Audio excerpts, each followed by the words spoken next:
اهلا بيكم. النهارده جايه اقدم لكم حواوشي الفراخ بطريقه سهله جدا وبسيطه، وطعم بجد حكايه. طعمه حلو قوي، ريحته خطيره، طريقته سهله، مكوناته بسيطه وموجوده في كل بيت.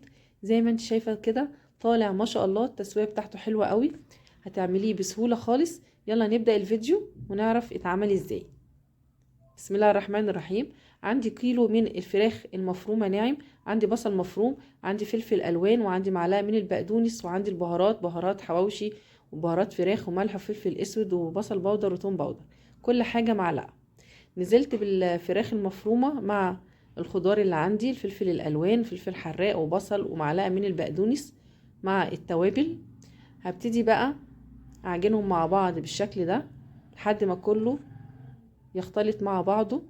مش عايزه اقولك بجد طعمه بيبقى حلو قوي، بيبقى خفيف جدا على المعده عن حواوشي اللحمه. جربيه بالطريقه دي ان شاء الله هيعجبك. هدخله بقى التلاجة لمده ربع ساعه يشرب من التتبيله. بعد كده طلعته. محضره بقى عندي عيش، عندي العيش البلدي زي ما انت شايفه بالشكل ده. هجيب عندي الرغيف واكون فتحه فتحه صغيره بالشكل ده، واخد كوره من الحواوشي وابتدي افردها جوه رغيف العيش بالشكل ده كده. حاولي تفرديه على قد ما تقدري بالشكل ده. هجيب عندي بقى ميه عليها ربع كوبايه من زيت الذره، وابتدي اوزعها بالفرشه بالشكل ده. هجيب عندي بقى ورق زبده، ورق فويل، عشان هبتدي الفه فيه.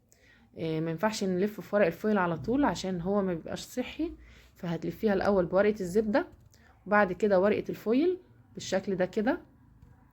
طبعا معاكي قناه مطبخ فوفا، لو اول مره تشوفيني يلا اشتركي عندي وفعلي الجرس علشان كل جديد يوصلك باذن الله من وصفاتي. انا عامله حواوشي اللحمه على القناه، لو حابه تشوفيه موجود على القناه برضو. هبتدي برضو في كل مره لازم توزعي عليه الزيت مع الميه بالشكل ده. هكون مولعه الفرن على درجه حراره 180 درجه. هبتدي ارصه في الفرن. هو هياخد في حدود نص ساعه، ربع ساعة من ناحية وربع ساعة من الناحية التانية. بعد ما هيطلع معايا هيبقى بالشكل ده. التسوية بتاعته حلوة قوي، طعمه وريحته خطيرة زي ما انت شايفة كده مستوي، طعمه حلو قوي. امشي بنفس الطريقة اللي انا قلتلك عليها هيطلع معاكي بجد احلى حواوشي فراخ هتاكليه، هتعمليه على طول. طريقته سهلة. لو عجبك ما تنسيش اللايك والشير عشان كل جديد يوصلك، والف هنا وشفا. السلام عليكم.